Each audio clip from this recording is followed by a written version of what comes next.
Okay, here's the comparison with the other Fiskars axe I have. This is a Hatchet. I had this one for several years. It's come with me on many trips. Took it to Central America. Took it with me in the jungle because I was doing a project up there, an off-grid project, and it was nice and light. I've taken it hiking on many trails and camping and hunting.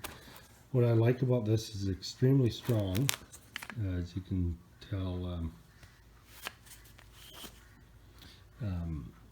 They are breakable, obviously, from the previous part of the video, but they're very good, and you don't have to sharpen them very often, as long as you keep them off the ground.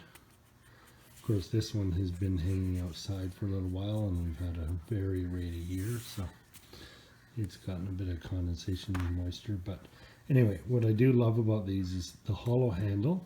What I do is I stuff it filled with some tinder, some cotton balls with a bit of Vaseline.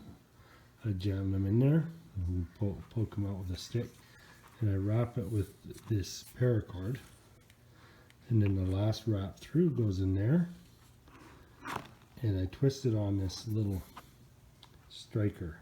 That's a little ferro rod with a little plate, and it pushes the tinder in, and that never comes loose. I could pull it out if I had to, you know, but it never comes loose enough to bother me while I'm using it. It stays nice and snug. Excellent axes, hatchets, splitters. So this is just a quick review of the Fiskars X27. Been using it for a lot of lumber, a lot of firewood, and it looks like I've broken the Unbreakable. This has been a very good axe.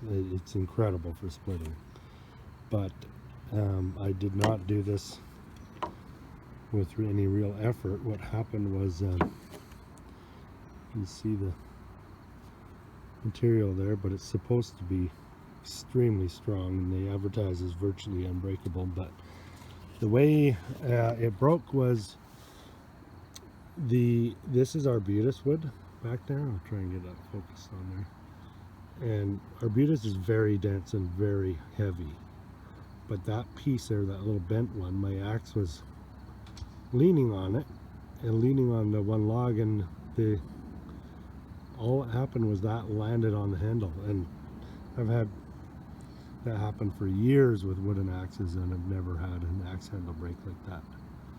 But it must have just caught just the right way between those two logs, and it broke the handle. I was shocked because I know how good these are. I've been using these for a long time, and I have several models. Anyway, it's a rare occurrence, but it did break. And I checked their website, and sure enough, they say, well, it's warranted for life except on accidents and normal wear and tear and all that crap. So I don't anticipate them wanting to replace this, but who knows, maybe they would. Probably worth a shot, but my hopes aren't very high. Anyway, overall good axe, but still it is certainly breakable.